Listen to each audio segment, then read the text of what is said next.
ठरलं तर मग मालिकेचा आजचा भाग प्रेक्षकांनो मस्त दाखवलाय. नागराजने सुमन काकूला मारहाण केली हे सत्य एका कारणाने नेमकं सायलीसमोर आले आणि सायलीनेच वकिली बुद्धीने अर्जुनसोबत जबरदस्त प्लॅन रचून नागराज सुमन काकूवर करत असलेल्या अन्यायाला स्वतः सुमन काकूने वाचा फोडले आणि रविराज प्रतिमाच्या अपघाताला तोच जबाबदार आहे या सत्याचा खुलासा झालाय. पण सायली आता नागराजच्या विरोधात सुमनने आवाज उठवावा यासाठी नक्की काय ॲक्शन मोड ऑन करते, त्यात अर्जुनची तिला कशी साथ मिळते आणि सत्य समोर कसे येते ते आपण पाहणार आहोत आजच्या भागामध्ये. त्यासाठी व्हिडिओ शेवटपर्यंत बघा. एक खोटं लपवण्याच्या नादात प्रिया आता वारंवारच खोटं बोलत चाललेली असते आणि अश्विनला ती बरोबर मूर्खात काढते. ज्या क्षणी अश्विन विचारतो की पार्टी कशी झाली सांग ना, तेव्हा प्रिया म्हणते की मस्त झाली अरे पार्टी, सानिकाने सगळं बाहेरूनच ऑर्डर केलं होतं. आता मात्र अर्जुन सायलीला सुद्धा एक वेगळीच खुणखुणी लागते. अश्विन विचारतो की सानिकाच्या घरी, अगं तू तर म्हणाली होतीस ना की श्रुती पोस्ट ग्रॅज्युएट झाले म्हणूनच ती पार्टी देणार आहे. अश्विनने प्रियाचं खोटं पकडलेलं असतं, पण प्रिया त्याच्या 2 पावलं पुढची आहे. बरोबर गोड बोलून अश्विनला गुंडाळते. हो अरे, पार्टी तर श्रुतीचीच होती, पण काय आहे, श्रुतीचं घर खूप लहान आहे ना, म्हणून आम्ही पार्टी सानिकाच्या घरी शिफ्ट केली. अश्विन म्हणतो की अरे मग जर पार्टी शिफ्ट केली होती तर तसं मेसेज करून मला सांगायचं ना, मला कळलं तरी असते तू कुठे आहेस ते. तेव्हा प्रिया हसतच अश्विनला म्हणते की अश्विन अरे असं काय करतोयस, नाही म्हणजे कोणत्या कोणत्या गोष्टी मी तुला मेसेज करून सांगणार ना, आणि तसंही मला खूपच दमायलाच आलं आहे अरे. म्हणजे सानिकाच्या घरी ना सगळ्या माझ्या मैत्रिणी आल्या होत्या, माया, श्रुती, सानिका. आम्ही सगळ्यांनी मिळून मस्त धमाल केली आहे. नंतर आम्ही पार्टी करायला, आईस्क्रीमची पार्टी करायला बाहेरसुद्धा गेलो सानिकाच्या क्लबमध्ये, स्काय व्ह्यू क्लब. आणि मस्त चांदण्या रात्री ना आकाशात तारे बघत एकमेकांशी गप्पा मारल्या. इतका धिंगाणा घातलाय ना आम्ही रात्रभर, आता मला खरंच खूप झोप येते. आता सायलीच्या मनात संशयाची पाल चुकचुकते. प्रियाने काल ज्या मैत्रिणीची नावं घेतली होती ती आज तर तिने घेतलीच नाहीत. नक्कीच पाणी कुठेतरी मुरतंय. उत्साही प्रियाच्या खोट्या खोट्या बाता ऐकण्यात कोणालाही काडीचाही रस नसतो. सायली अर्जुन तर तेथून निघूनच जातात कामानिमित्त, पण प्रिया मात्र पुन्हा एकदा संशयाच्या नजरेनेच विचार करते. सायली एवढ्या सकाळी सकाळी अर्जुनसोबत कुठे जाते. अश्विन तिला भानावर घेऊन येत विचारतो की तन्वी, मी काय म्हणालो ऐकलेत का. तेव्हा प्रिया म्हणते की हो अरे ऐकलंय ना, मी मस्त अशी झोप काढते. अश्विन म्हणतो की ठीक आहे, मी हॉस्पिटलला जातो, आणि तोही जातो. प्रियाची नजर कल्पना प्रतापवर पडते. मग काय, ती आधी तर तेथून सटकतेच. इकडे सायली अर्जुन ऑफिसमध्ये पोहोचतात.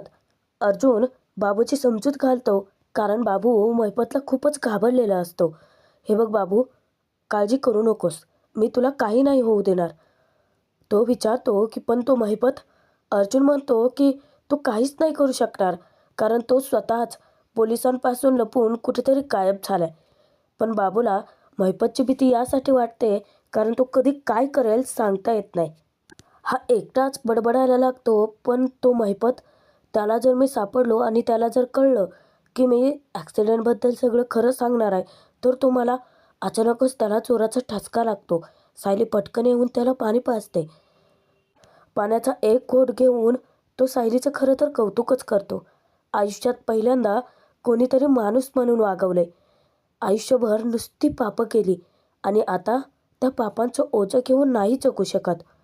आता बाबूला स्वतःलाच त्याच्या केलेल्या वाईट कर्माचा इतका पश्चाताप होतो. सायली त्याला म्हणते की तुम्हाला पश्चाताप होतोय ना, त्यातच सगळं आलं. तेव्हा तो अर्जुनला शब्द देतो की त्या अपघाताबद्दल त्याला जेवढं काही आठवेल तो सगळं खरं खरं सांगेन. अर्जुन म्हणतो की ठीक आहे, आणि तुला जेव्हा कधी काही वाटलं तर तू मला फोन कर. चैतन्य म्हणतो की हो, आणि मी जास्त काळ तर इथे तुझ्याच सोबत असणार आहे. अर्जुन, बाबूला आपण इथे ठेवलं आहे हे ऑफिसमधल्या स्टाफ मेंबरला कोणालाही कळता कामा नये, त्याची काळजी मी घेईन. सायली अर्जुन आता तेथून बाहेर तर पडतात. दोघांनाही एकच विचार असतो, तो म्हणजे महिपत लवकरात लवकर सापडायला हवा. पण सायली अगदी योग्य मार्गाने विचार करते. पण हा अर्जुन जरा मूर्ख आहे का? वकील असूनही डोक्यावर पडल्यासारखा वागतोय. सायली त्याला हजारो वेळा एकच गोष्ट सांगते की मला मनापासून असं वाटतं की प्रिया पार्टीला जाण्याच्या नावाखाली महिपतलाच जाऊन भेटते. तिला नक्कीच माहिती आहे महिपत कुठे. अर्जुन आता उलट तिलाच तोंडघशी पाडतो. हे कसं काय शक्य असू शकतं? अख्ख्या पनवेलचे पोलीस त्या महिपतच्या मागावरती आहेत आणि असं असताना तो पनवेलमध्येच थांबेल का? तो निघून गेला असेल केव्हाच कुठेतरी. सायली म्हणते की तसंही असू शकतं, पण का कोण जाणे? माझ्या मनातली शंका जाता जात नाहीये. एकीकडे ही प्रिया पार्टीच्या नावाखाली कुठेतरी सतत जाते आणि दुसरीकडे सुमन काकू. त्यांना कशाची तरी काळजी आहे तेच मला कळत नाहीये आणि विचार करून डोकं नुसतं भणभणून गेलंय. सायली इतकी वैतागते. अर्जुन तिला समजावतो की रिलॅक्स. सायली विचारते की आपण सुमन काकूकडे जायचं का? आणि हवं तर आपण रविराज काकांशी सुद्धा बोलून येऊ. तेव्हा दोघेही आता किल्लेदारांकडे जायला निघतात. इकडे किल्लेदारांच्या घरी प्रतिमा रविराजांना चहा आणून देते. रविराज म्हणतात की वा वा, अगदी वेळेवर आलीस. प्रतिमा लगेचच टोमणा मारते की काय हे, सकाळपासून तुमचा दुसरा चहा आहे. रविराज म्हणतात की अगं बाहेर बघ, थंडी किती पडली. हे असं घोट घोट चहा पिण्यात ना एक वेगळीच मजा आहे. आता प्रतिमा तेथून जाणार, पण तिची पावलं अडखळतात आणि ती रविराजांना म्हणते की हल्ली सुमन खूप खूप अशी घाबरल्यासारखी वाटते ना. रविराज म्हणतात की आता नागराजसारखा नवरा आहे म्हटल्यानंतर सुमन ती दुसरी काय अवस्था होणार ना. काल रात्री पण तो घराबाहेर पडणारच होता, पण मी त्याला जाऊच दिलं नाही. ही रोज रोजची नाटकं नको आहेत मला आता. इतक्यातच अर्जुनच येतो. अर्जुन हाक मारतो की सिने राहत येऊ का? सायली अर्जुनला आल्याचं पाहून दोघेही खूपच खुश होतात. रविराज म्हणतात की दोघांना चहा घेणार का? तेव्हा प्रतिमा त्यांना लगेचच दटावते, तेही एखाद्या लहान मुलांसारखं. आता यांना चहा करण्याच्या नावाखाली तुम्हाला चहा मिळणार नाही या. लगेच रविराज म्हणतात असं काय करते प्रतिमा? अर्जुन म्हणतो की वा, म्हणजे हे कॉन्व्हर्सेशन फक्त इथेच नाही, आमच्या घरातच नाही तर ॲडव्होकेट रविराज किल्लेदाराच्या बेडरूममध्ये सुद्धा चालू असतं तर. सायली म्हणते की हो, यालाच म्हणतात घरोघरी मातीच्या चुली. आणि चौघेही अगदी मनमोकळेपणाने खळखळून असतात. प्रतिमा म्हणते की चला, मी पटकन तुमच्यासाठी चहा घेऊन येते. सायली तुझ्यासाठी चहा, अर्जुनसाठी कॉफी आणि रविराजांना सांगते की तुम्हाला फक्त अर्धा कप चहा मिळेल. तेव्हा पुन्हा सर्वजण हसायला लागतात. सायली विचारते की चला, मी तुमची मदत करू का? प्रतिमा म्हणते की सायली अगं चहा करण्यासाठी कसली आली आहे मदत? आणि तसंही सुमन असेलच किचनमध्ये. तुमचा आवाज ऐकून तिने चहा कॉफी करायला ठेवली सुद्धा असेल. प्रतिमा चहा आणण्यासाठी खाली निघून जाते आणि यांचं बाबू सापडलाय त्याबद्दल आता चर्चासत्र सुरू होतं. थोड्या वेळाने सुमन काकू रविराज सायलीसाठी चहा आणि अर्जुनसाठी कॉफी घेऊन येते. आता तिने कधी नव्हे तो खांद्यावरून पदर घेतलेला असतो. सायलीचं लक्ष तिच्याचकडे असतं. सायली जाण्यापूर्वी विचारते सुद्धा की सुमन काकू, तुम्ही असा कधी नव्हे तो पदर का खांद्यावर घेतलायत? सुमन काकू सांगते की अगं थंडी आहे ना, थंडी खूप वाजते मला. बरं तुम्ही चहा घ्या, मी आलेच. असं सांगून ती सायलीच्या तावडीतून निसटते. पण सायलीला इथेच नक्की काहीतरी गडबड आहे. सतत मनात तेच सतावत राहतं. इकडे महिपतलाच्या ठिकाणी डांबून ठेवलेलं असतं, तिथे नागराज पहारा देतो. महिपत उगाचच त्याला डिवचतो. अहो नागराज शेठ, अहो जरा इकडे या की जवळ या. अहो गेले 25 वर्ष आपण एकत्र आहोत. आपल्या लव्ह स्टोरीला 25 वर्ष पूर्ण झाले. सिल्वर जुबली साजरी करायची वेळ झाली. अहो जरा माझ्याशी बोला नागराज शेठ. तुमच्यापेक्षा ना आमच्या कन्स्ट्रक्शनवरती काम करणारे कामगार बरे. 8-8 तास ड्युटी करतात, त्यानंतर घरी जातात, एक चपटी लावतात आणि मस्त झोपून जातात. मुद्दामच महिपत नागराजला टोमणे मारतो. ती चिचुंद्री येईपर्यंत बेडूक अडकलेला आणि बेडूक येईपर्यंत चिचुंद्री अडकलेली.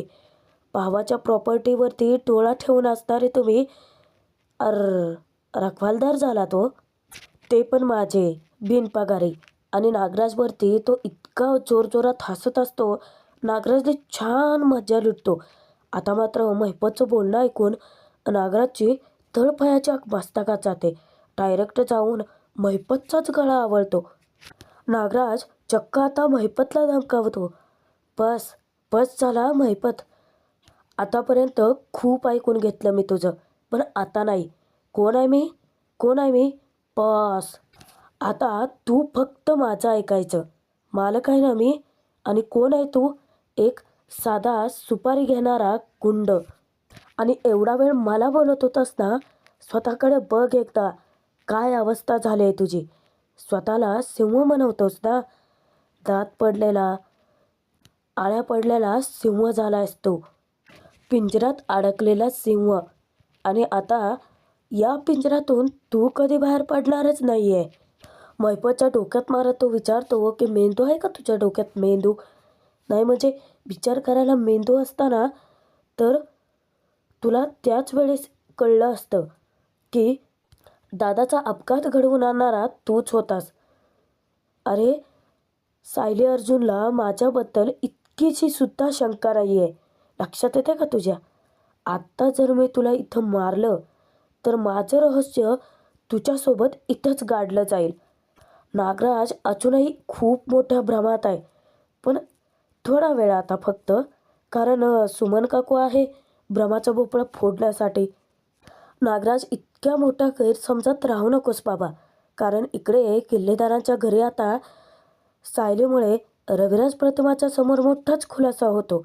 जेव्हा सायली चहाचे कप ट्रे घेऊन किचनमध्ये प्रवेश करते त्या क्षणी सुमन काकूच्या खांद्यावरचा पदर ढळतो आणि सायलीच्या पायाखालची जमीनच हादरते. सायलीला धक्का बसतो. कारण सुमन काकूच्या पाठीवरती मारल्याचे व्रण असतात. आता तो पराक्रम नागराजचा ते शेवटी. सायली सुमन काकूला हाक मारते. सुमन काकू तिच्याशी हसूनच बोलते. सायली, अगं बाळा तू कशाला आलीस द्यायला? मी आले असते ना घ्यायला. सायलीला इतकं वाईट वाटतं सुमन काकूसाठी. ती दबक्या पावलानेच प्रतिमाजवळ जाते. प्रतिमाला हाक मारते आणि प्रतिमासमोरच खुलासा करते की मी आता किचनमध्ये गेले होते आणि सुमन काकूच्या पाठीवर मी व्रण पाहिले. कोणीतरी मारल्यासारखे. हो, तसेच व्रण होते ते. प्रतिमाला धक्काच बसतो.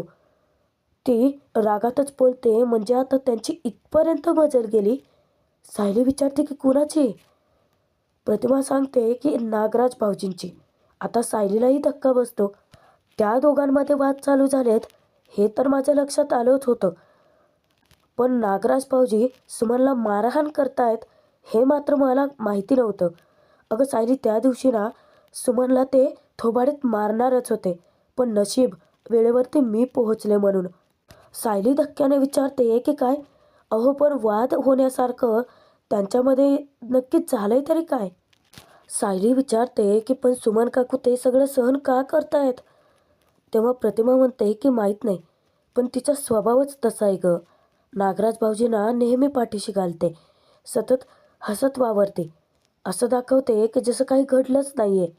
आणि मागे एक दोनदा मी तिला विचारायचा प्रयत्नही केला, पण तिने मला काहीच सांगितलं नाही. सायली, पण आता तू जे सांगतेस ते खरंच खूप भयंकर आहे. चल आपण दोघे जाऊन आधी तिच्याशी बोलूयात. तेव्हा सायली थांबवते. नाही थांबा प्रतिमा आत्या. तुम्ही आधी प्रयत्न केलात ना, त्यांनी तुम्हाला काहीच नाही सांगितलं. आता मी प्रयत्न करून बघते.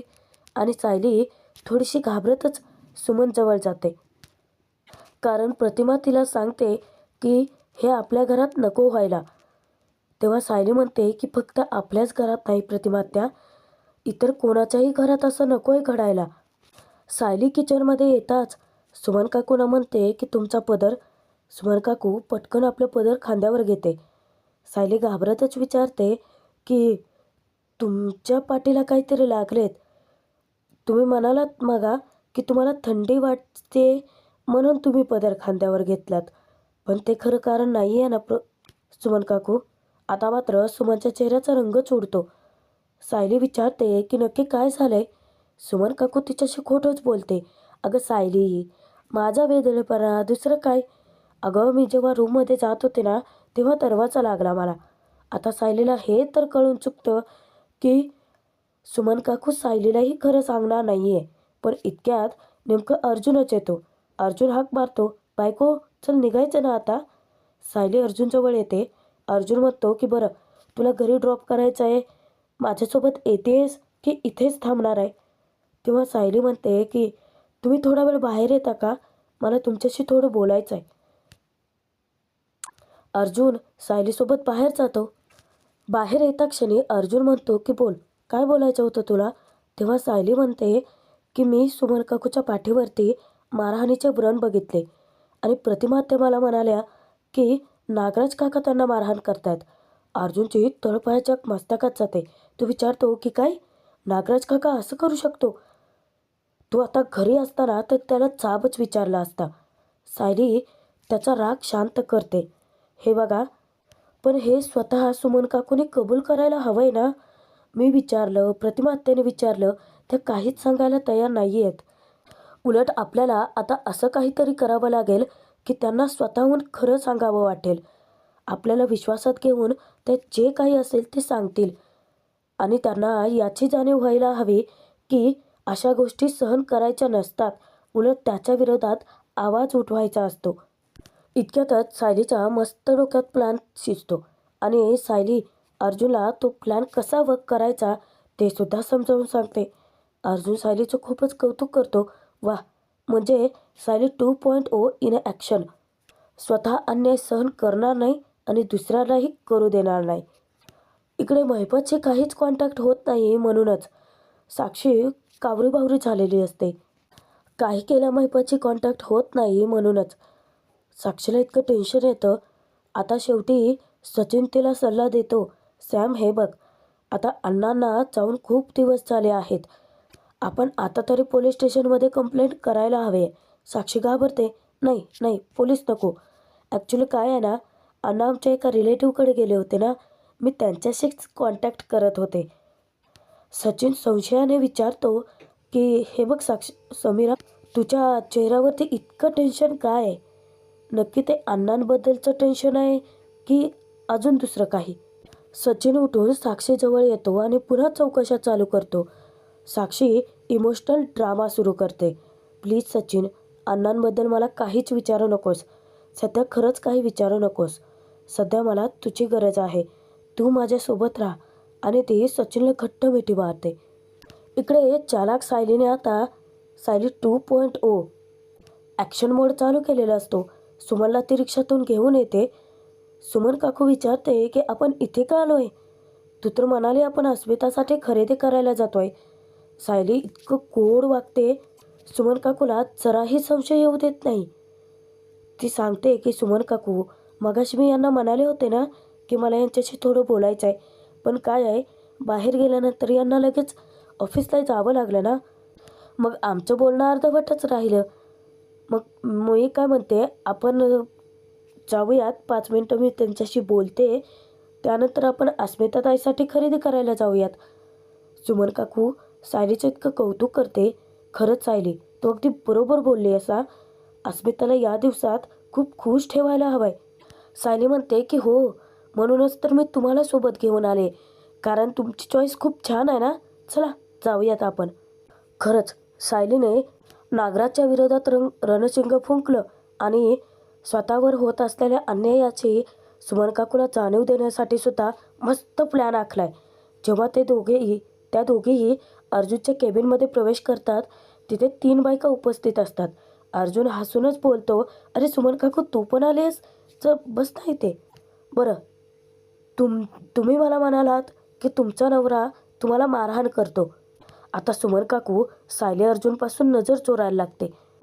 एक बाई सांगते की हो साहेब, त्या खरंच मला इतकी मारहाण करतो, छोट्या छोट्या चुका काढतो आणि सतत मारतो. तर डाळीमध्ये मीठ थोडं कमी पडलं तर बघा ना, त्याने हात पिरगळला माझा, किती व्रण उमटले आहेत. अर्जुन मुद्दामच सुमन काकूकडे पाहत मोठ्याने जाब विचारतो, आणि इतके दिवस तुम्ही हे सगळं सहन करत आलात का. तेव्हा दुसरी बाई सांगते की माझा नवरा आहे, तो गल्लीतल्या गुंडांसोबत फिरतो, दादागिरी करत असतो. मी त्याला समजावण्याचा प्रयत्न केला की तू असं नको वागत जाऊस, तर त्याने माझे केस पकडले आणि फरफटत नेऊन आपटलं मला. आता या सगळ्या घटना ऐकून सुमन काकूच्या मनाची इतकी अवहेलना होते, तिचं अंग लटालटा कापत असतं. आणि तिसरी जी बाई आहे ती सांगते अर्जुनला, साहेब माझा नवरा तर एक पैसा हातात देत नाही. मी काम करते आणि सगळा पैसा तो दारूवर उडवतो. असं जर करत राहिला तर माझ्या लेकराबाळांचं कोण बघणार साहेब. आजचा भाग संपतोय. पुढील भागात आपण बघूयात. सुमन काकूला आपल्यावर होणाऱ्या अन्यायाची जाणीव होते आणि म्हणूनच खूप सारी हिंमत गोळा करून बेधडकपणे ती सायली अर्जुनला सांगते की आजपर्यंत मी गप्प राहिले, पण मला आता तुमच्याशी बोलायचं आहे, तुम्हाला काहीतरी सांगायचं आहे. अर्जुन समजावतो की हे बघ काकू, तू टेन्शन घेऊ नकोस, जे काही मनात असेल ते सांग. सुमन काकू रडतच आता खुलासा करते. सायली अर्जुनला धक्का बसतो. सुमनने नागराजला फोनवरती बोलताना जे जे ऐकलं ते आता तिने सांगितले की नाही ते तरी दाखवलं नाही आहे, पण अचानकच धक्का लागून एक काचेचा ग्लास फुटलाय आणि सुमन काकू सोबतच सायली अर्जुनला सुद्धा मोठा धक्का बसलाय. पण समोर आलेली व्यक्ती नक्की आहे तरी कोण? नागराज की दुसरंच कोणीतरी?